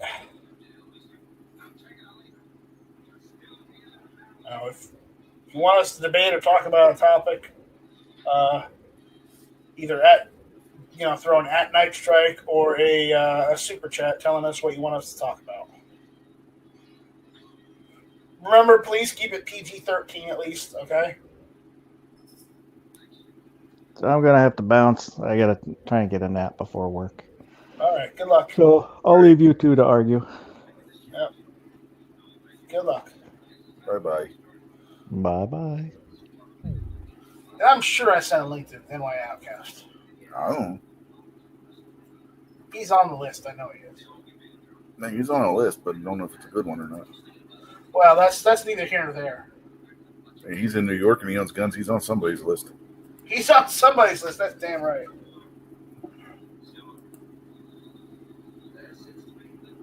Okay, Rich. What? They're telling me at Night Strike thoughts on 19 by 18 millimeter. What? 9 by 18. 9 by 18 millimeter. It's more powerful than 380, but less powerful than 9 by 19. Yeah, that's what 9 millimeters. 9 by 19. There's also what was it 9 by 21? That's 9 millimeter. 9 millimeter. Yeah, and then you got 9 millimeter Largo, and then you got 9 by 39. I mean, there's all kinds of 9 millimeters out there. Technically speaking, 380 is 9 by 17. I thought 9 millimeter Largo was 9 by 21. No, there's 9 by 23, and then there's a larger one. Okay. Yeah. All right. So there's a few different 9 millimeters out there. Yeah. 38 Super is 9 by something. I forget what. Well, midnight range. I'm just gonna say this. It might. I cannot confirm or deny that the presidential debates will be more entertaining than this. Oh, they're already trying to pull out of the debates. Yeah, well, Biden is, but he's not getting out of it. Yeah, I know. But they're out telling them, "You got to pull out. You got to pull out." Okay, so Carolina EDC with reviews is pulling out the big questions. All right, Rich, Pepsi or Coke? Depends what mood I'm in, honestly, and where I'm eating. Because some places you can't get Pepsi and some places you can't get Coke. But if I'm at the store, depends on what's on sale. Guess. I like both of them equally. I mean, you could throw RC into that mix too and make it Pepsi, RC, or Coke. Yeah, here's the problem. I'm like Rich. I'm a cheap ass. So, yeah, whatever's on sale. So, but again, I mean, today I'm feeling Coca-Cola. Tomorrow I'm probably feeling Pepsi. Yeah, today I'm picking RC. So I mean, and Sunday I'll probably feel like RC. It just depends on what I feel like. All right. And he's like, he goes on to say, what about Zaxby's or Chick-fil-A? No, we don't have any Zaxby's around here. So I'd have to say Chick-fil-A on that because I've never had Zaxby's because we don't have them. Well, yeah, because they're down here. I like Zaxby's, but they're overpriced. I'd rather go to Chick-fil-A over Zaxby's because Chick-fil-A, their prices aren't as expensive as Zaxby's. I mean, I like Zaxby's food and their chicken and whatnot, but I kind of prefer Chick-fil-A. Okay, he's throwing another one at us. Burger King or McDonald's? Depends on where I'm at. We've got McDonald's around here that are good, and then we got McDonald's around here that are bad, and then we got Burger Kings around here that are good, and Burger Kings around here that are bad. And usually the place where the Burger King is good is where the McDonald's is bad, and vice versa. So that one wholly depends on where I'm at in this area. Okay, where are you right now? Right now, I'm at home. So right now, it would probably be McDonald's over Burger King. But if we were going to the hospital my wife works at, it would be Burger King over McDonald's.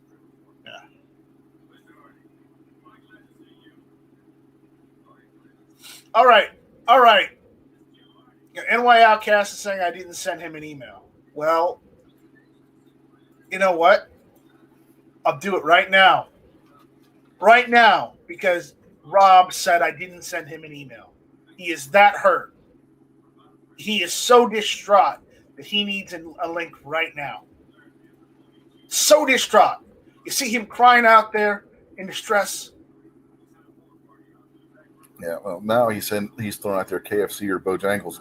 Again, no Bojangles around here. Quit throwing out this Southern only stuff, Carolina EDC. Brunette Rage says 9 by 25 Dylan. No. No. Just no. Yeah, seeing how I've never had Bojangles, I would have to go KFC. I can't judge it if I've never had it. And Thermo Redneck with the paycheck says at Night Strike, thoughts on Pelosi blaming hair salon owner as being tricked. Is anybody surprised by it? If you're surprised by this, you shouldn't be. When has Pelosi ever taken responsibility for anything? Yeah, exactly. That's what I was going to say. When has she ever taken responsibility for anything stupid that she's done? Yeah. I mean, it's that whole situation is Pelosi, the standard Democrat, blaming somebody else for her problems because she got called out on it. Mm-hmm. That's all it is. I mean, it looks really bad on her for doing that, and it's going to affect the elections too, because it proves the Democrats are only concerned with what those in charge of the party want, and those that are in office want, and then everybody else they don't give a flying flip. Yeah, the worst part is she wasn't even getting a haircut or a dye or anything. She just went there to get her hair washed. She couldn't wash her own goddamn hair in the shower like everybody else. Good Lord. Exactly.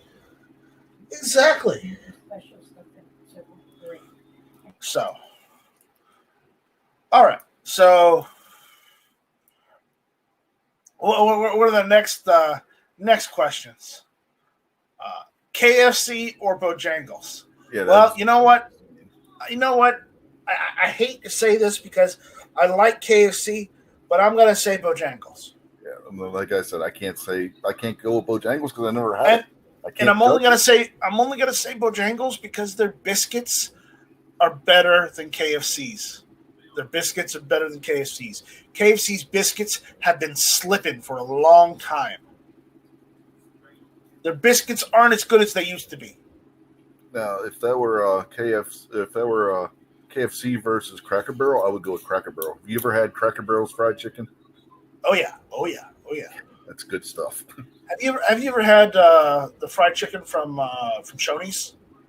No. It's pretty good too. It's up there with Cracker Barrel. So. Let's see. Keith Gregory wants to know Glock or Smith & Wesson. Smith & Wesson. Yeah, Smith & Wesson. Smith & Wesson. I own a few Smith & Wessons. I don't own any Glocks. I own SIGs. I have one SIG. I got 2 SIGs. 229 and a 320. I have a 365. To each their own. Okay, Mammy, I'm not talking about bucks. We're not doing bucks. Because it will probably be millipedes all day long. Earwig or millipedes? Yeah. I'm going to take a pass. Okay, so it's millipedes. Okay, Carolina EDC is throwing out the hard questions. Oprah or Roseanne? Probably Roseanne because she's conservative. No, she's not truly conservative, but she did support Trump. But I can't stand either one of them, to be quite honest. I can't stand either one, but if I had to choose between one of them to be on an island with, I'd rather be with Roseanne.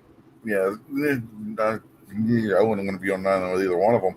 But I wouldn't either. I wouldn't either. Roseanne simply because she supported Trump the first time. There you go. My wife will tell you my thoughts on Roseanne. Yeah, Redneck with Paychecks. Thermo Redneck with Paycheck says KFC has hockey pucks for biscuits. Yes, they do. Their biscuits used to be good. Now they're absolute crap. I'm so disappointed. Ghost Shadow says the last time he had a KFC was 1979. What the hell's wrong with you? Have you not been anywhere since 1979?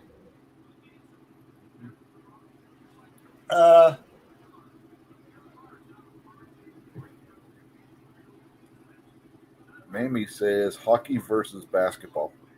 For me, hockey. I played hockey when I was hockey. younger. I played hockey too.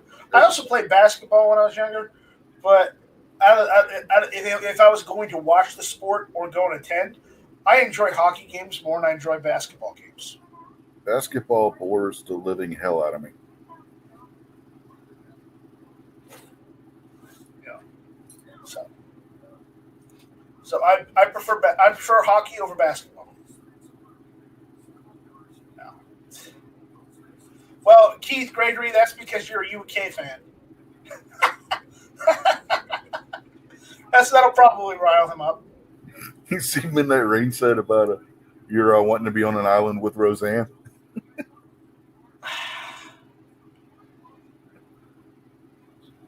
I would trust her more than I'd trust Oprah.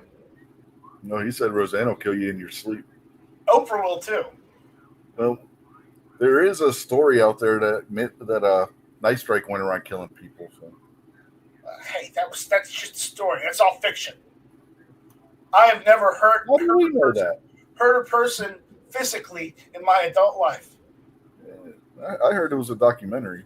Okay. You heard wrong.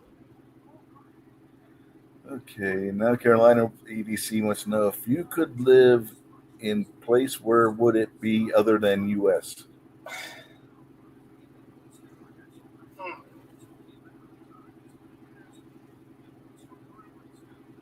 I would say Czech Republic because they now have basically a Second Amendment over there too now. Yeah. Oh, I'm going to say Czech Republic too. It's the closest you're going to get to the United States.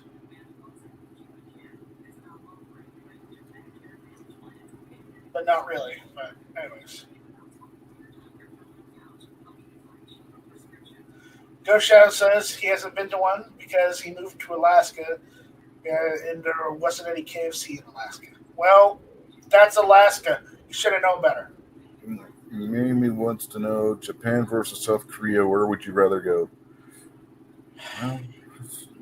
I had a friend that was in the army, out of high school, and he was stationed at the DMZ, and he said that he went to Japan. He checked Tokyo out a little bit, but Seoul compared to Tokyo is like mini Tokyo, but it smells more like a toilet than Tokyo does. I would say Japan because I would love to be able to just go and watch New Japan's January 4th show. It's an annual thing. Every January 4th they have it. Wrestle Kingdom.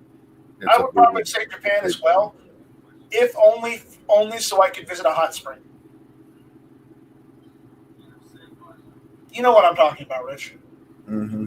Because in Japan they have hot springs, and they have inns attached to the hot springs, basically hotels. And those hot springs are pretty awesome. Yeah.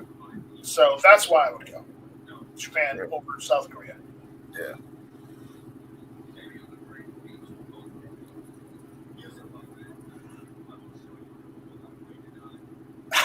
Apparently, NY Outcast is saying he's seen you on Naked in the Wild. No, he's talking about you. No, I've never been. No, he was talking to me. He was talking about you. Because read his next comment. No, I am not.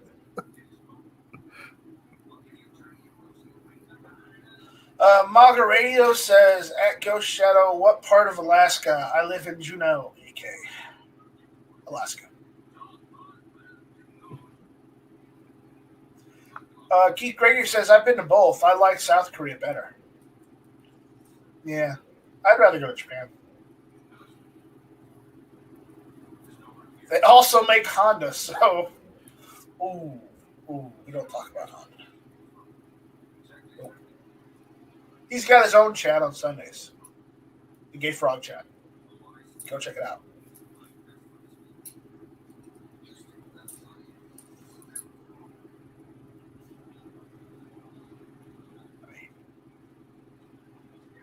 You know, if you want a good cheap South Korean car, it's Kia. It used to be Daewoo, but they went out of business. No, Daewoo's still in business over there. No, Daewoo's out, dude. They went bankrupt. Bankrupt doesn't necessarily mean he went out of business. Oh no, they went out of business. The whole conglomerate, the whole group was broken up and sold off. No, I'm not kidding, dude. I'm being absolutely serious. Okay. Not saying you're not.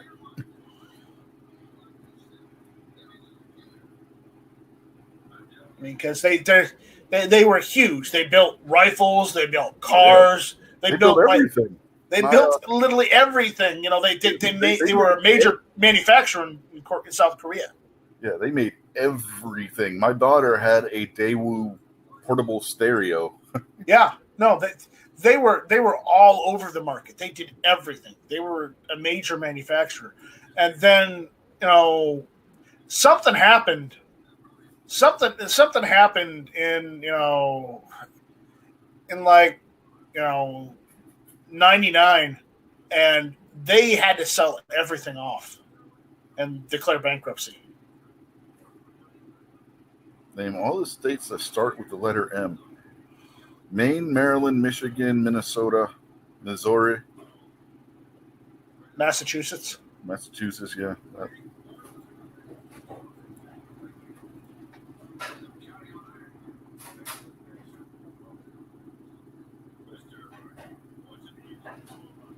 I said Maryland, Keith Gregory. Montana. Yeah. Maine, Maryland, Massachusetts, Michigan, Minnesota, Mississippi, Missouri, Montana. Okay. You forgot Maryland. Did I? No, I said Maryland. Not you, Carolina. Oh, okay.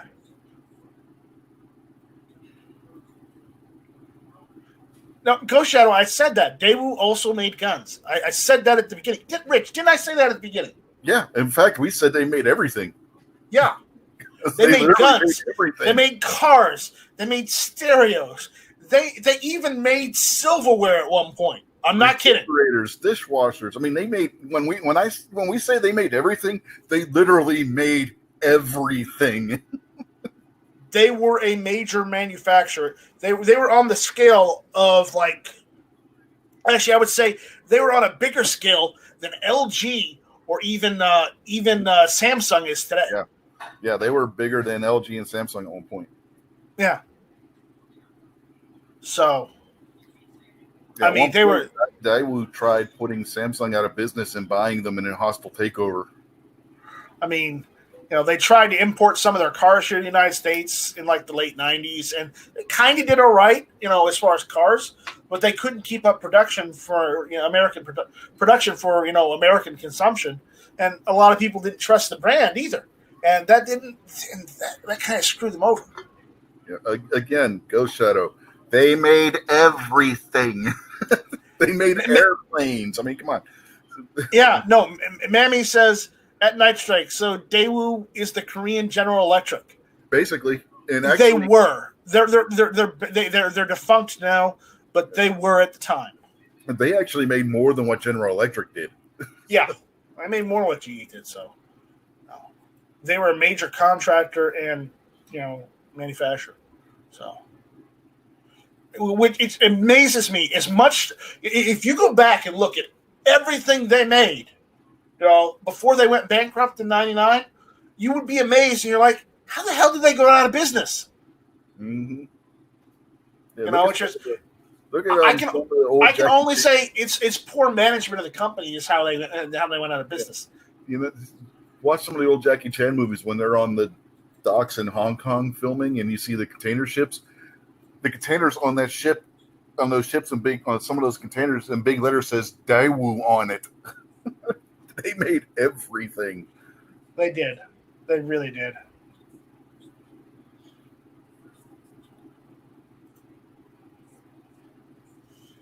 So.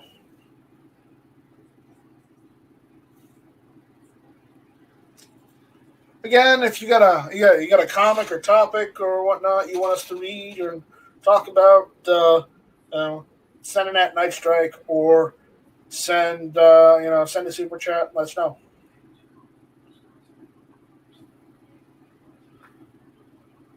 NY Outcast says GE has gone way downhill in the last 20 years, and yes, it has. Yes, Jeffrey it has. Immelt, when he was in charge of GE, just took that company and turned it into shit. Yeah, he basically ran it into the dirt.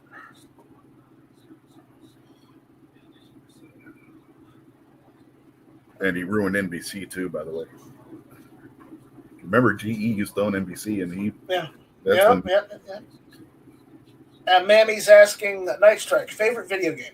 That would be Tetris. The game I love the most is Tetris. Why?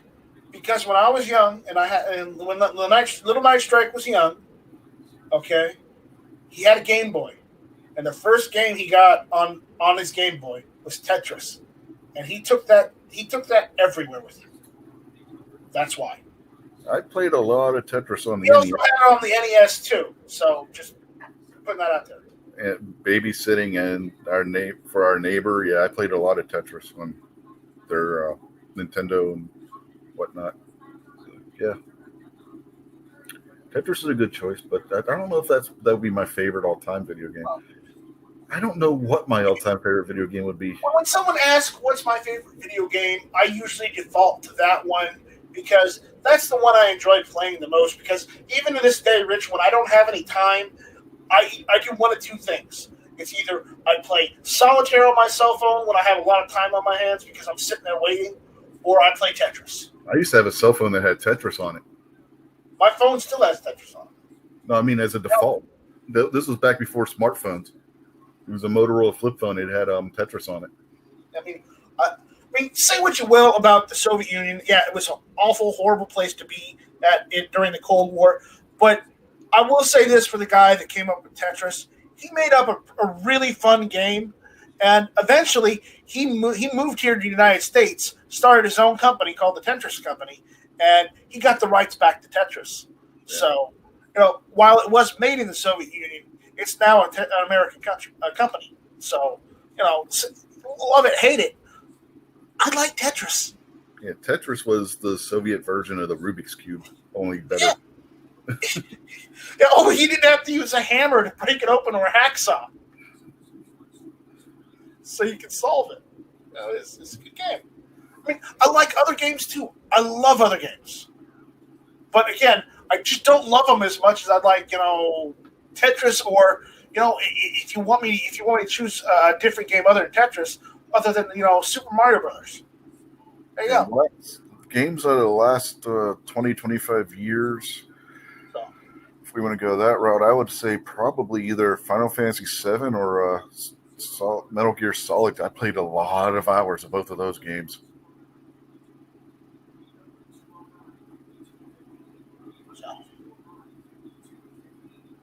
I had just about completed everything you could do in Final Fantasy VII, except for that damn underwater boss. I liked Final Fantasy VII, yeah, but if I was going to choose, I would say probably my favorite Super Nintendo game would probably be Chrono Trigger, and my favorite PlayStation game would probably be Chrono Cross. Or Chrono Trigger on the PlayStation. Super Nintendo, that would be kind of cheating because my favorite game on that was the Super Mario Collection, which was actually a bunch of NES games redone for the Super Nintendo. Because you had Mario, Mario 2, the Japanese and English, American versions, and then Super Mario 3 on one cassette. Now, if we're talking about my favorite PC game would probably be either Doom or Wolfenstein 3D. Oh, come on. You know darn well it's Duke Nukem. Duke Nukem was the third one, actually, in the list. It's actually it's your logo for how long? Come on. I know. But it's my favorite would be Wolfenstein 3D. The second favorite would be Doom, and the third would be Duke Nukem because I liked playing Duke Nukem back in the day. That's why I use the logo. Yeah, you're right. It's one of my favorites. But again, all three of those games are connected. You know that, right? I know that. That's why. Duke Nukem was the unofficial sequel to Doom. Yeah. Well, there were some add-on levels that you could get that basically put Duke Nukem in Wolfenstein 3D. Yeah, I know. I had it. There was one where you could play as Duke Nukem in the Playboy Mansion. Yeah. All right. NY Outcast goes. No. Keith Gregory says at Night Strike, do you own any revolvers? Yes, one. It's older than my grandmother. I have two. I have one of those old 38 Smith & Wesson revolvers. Is it a side ejector or a top break? No, it's a top break. Oh, cool. Yeah, it's single or double action? Both. Okay, so it's a double action. Yeah. That's a Model 1, I believe. Yeah. I've got one. It's a U.S. revolver. Basically. Okay, so it's not a Smith & Wesson, but it's not Smith & Wesson. It's a copy of the Smith & Wesson because actually, U.S. Revolver Co. was another company. I forget the name of it, but basically, it was just a subsidiary of another company, the one that used the owl on their grips. What was it?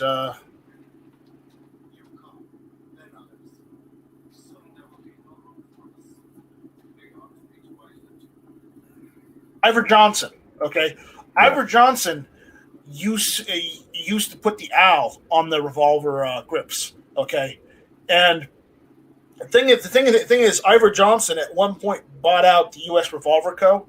or U.S. Revolver Company, and basically they were a subsidiary that made Smith & Wesson copies as well. So, Medic, you might want to turn your camera off. Okay. It wasn't on, but what is it doing? Even if it wasn't on your end, on the Hangout chat / GunTube chat, you have to turn it off. Okay? 10-4. Roger that. All right. NY Outcast goes, a guy got canned for making light bulbs last too long at GE. A lot of people did for making things that lasted too long. That's why nothing lasts these days. Planned obsolescence, you mean? Yeah. Exactly. Gun Library Garrett says, I play Tetris in my Ford Ranger when I go camping, and that's enough for me. Yeah, I mean, it's a good game.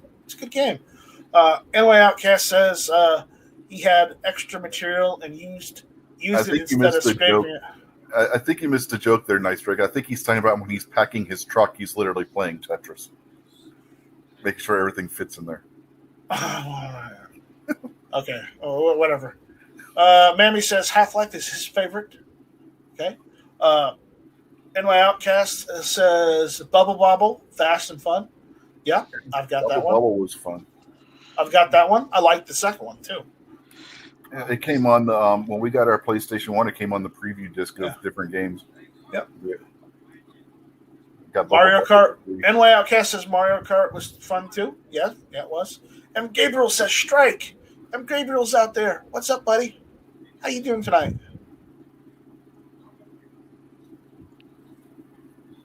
I was just thinking about planned obsolescence the other day, actually. They put batteries and locked them in cell phones and didn't make cell phones waterproof, effectively making every cell phone have a life of about maximum of 2 years because that lithium-ion battery. Keith Gregory goes, Mike Tyson's Punch-Out. I never really got into that. Nah, it wasn't very good. I had that copy, but I later traded it for a regular copy of Punch-Out.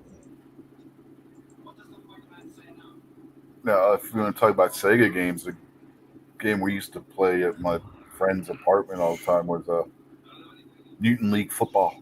Yeah. Oh, yeah. Gun Library Garrett says, on the break, top Iver Johnson. Yeah, Mutant League football, Madden with obstacles.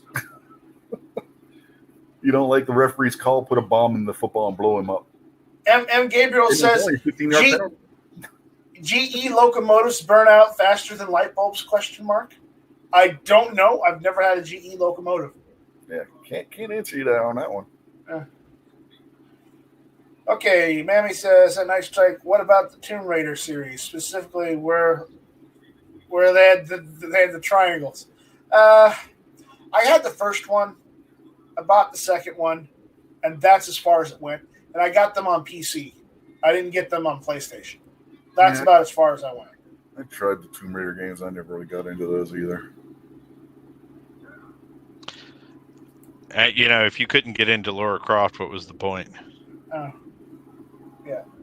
Keith Gregory says, I made it to Mike, but could never beat him. No, I beat Mike Tyson in that game, in the NES game. Okay, I got to be specific, otherwise Rich is going to go after me. I beat him in the Mike Tyson's Punch-Out game. That was as far as it went. What about old arcade games? I only played 2, Space Invaders and Asteroids. My friends and I we put quite a few quarters into the 4-player Teenage Mutant Ninja Turtles game. Me too. That game was fun. If you got 3 of your friends with you, you could be playing that game for a while. That, or they also had the Marvel one that was like it, where you would play as Captain America, Iron Man, Thor, and I forget who the other one was. Yeah, NY Outcast says, well, they can't slow down your phone anymore and don't want you just replacing the batteries, so they stick you the only way they can. That's why I always just get the cheap free phone. Yeah, that's what planned obsolescence is.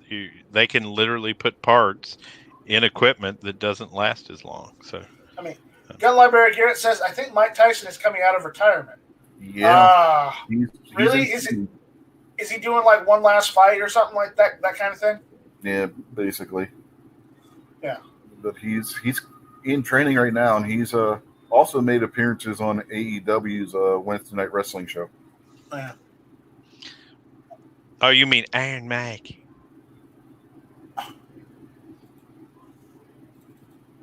Yeah.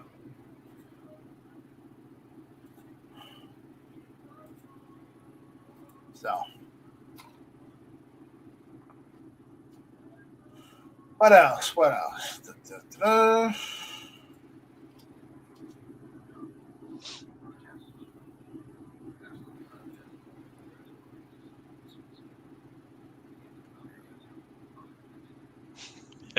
Where did you officially throw in the towel for 2020?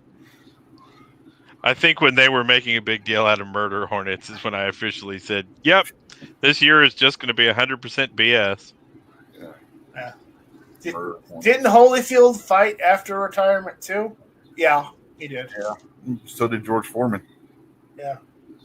George Foreman was actually a world champ after retiring. Yep. Yeah. Another boxer did it not too long ago too. Forget it was for that UFC guy calling him out for it. You remember?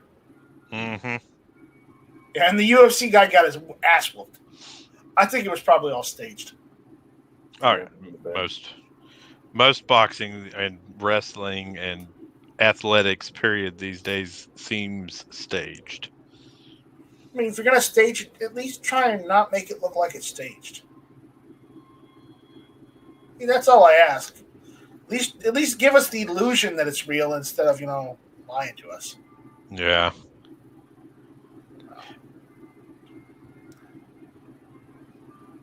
NY Outcast says, have Nighthawk Medic tell us how to form a kick-ass group of NAS ass mofo that you can trust.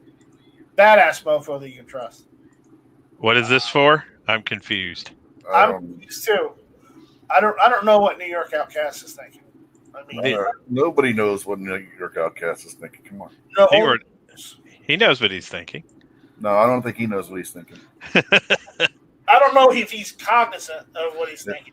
Have you ever been on a show with Rob? I don't know if he knows what he's thinking half the time. I like talking to Rob on shows. Rob's one of my favorite people on shows. He says for shit hits his fan. Oh, okay. Well, trained light infantry. That is all. And neighborhood watch units.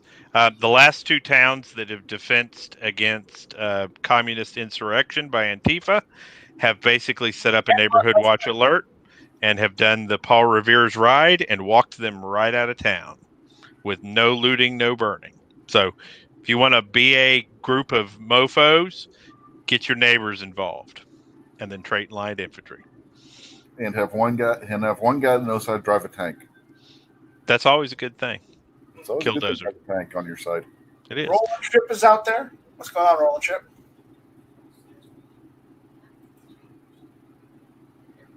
So we'll go for a few more minutes. So. Yeah, sorry. I had a meeting I had to be at, and I completely forgot about it until one of the members was like, "Hey, hey, are you on your way? You're never late. Where are you at, man?" And you're like, "I'll be right there. I'm just I'm in traffic." Right? No, I didn't lie to him.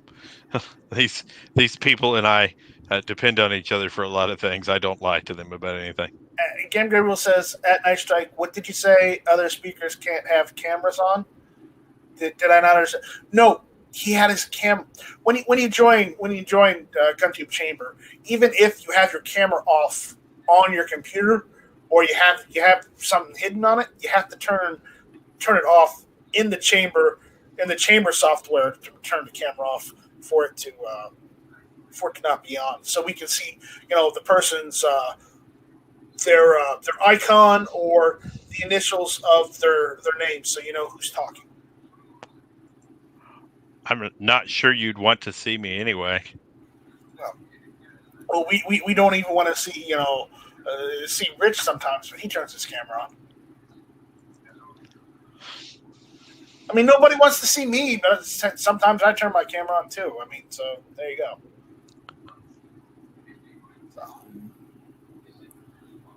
Keith Gregory asks, "Didn't Ali fight at 2 after retirement?" He may have. He did once, I think, and that's about it. A few boxers do. I mean, it's not uncommon. It's just like that one last hurrah before they, go off into obscurity. Yeah. That one last hurrah to pay their mortgage one more time before they go off to what are the commercials for Best Buy and Rent-A-Center?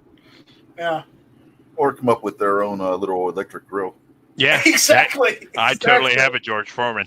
I have a George Foreman too. I love that little grill. We have one around here somewhere too. It's not a bad grill. All right, so we've only got about 8 more money off of that than he did his boxing career. Oh, totally. We got eight viewers out there. I think it's time to shut it down and move on. So, who else is up tonight? Gizzard Gary is on tonight later for Foul Territory. What time is that usually, Rich? 9 Eastern. 9 Eastern, at 9 Eastern. The Ride of the People will not be on tonight. Budget Guns of Gear has postponed it until Monday at 6 p.m. Is that right? Yeah. I'm surprised he didn't ask me if he could do it Sunday. He must have something planned on Sunday, too. Usually when that comes up, he'll ask me if I can postpone my show, which I told him I'm happy to do if he needs it. So, yeah, I guess he's got something he has to do Sunday night, so he has to do it Monday. Budget will be on Monday at 6 p.m., so go check that out. That's why we went a little late, because he's not going on. But, we got Gizzard Gary going up, so go check out Gizzard Gary. Check out Budget Guns of Gear. Check out Nighthawk Medic. Check out Rich White.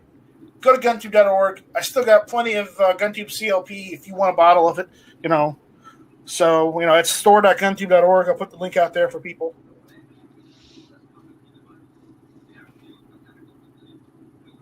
There we go. Go check that out. I still got plenty. So if anybody wants a bottle, they can have one. And I'm not going to do another run. This is the final run of GunTube CLP. So once it's it.